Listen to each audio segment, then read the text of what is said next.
मेरे अहले सुन्नत भाई रबीउल अव्वल का मिलाद मना, कोई शिया थाने में जाकर दरखास्त नहीं देगा।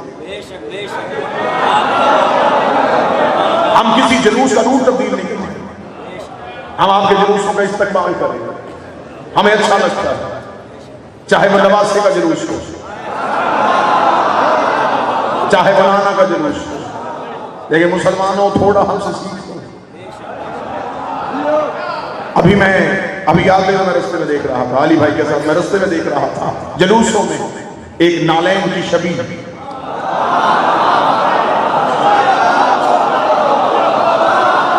मुसलमान उससे अपनी पगड़ी में भी लगाते हैं, अपने अमामे भी लगाते हैं। ये क्या है? कहते हैं ये मोहम्मद के पाँव में होती थी, जो मुस्तफा के पाँव में हो उसका एहतराम कर लेते हो, और जो मोहम्मद के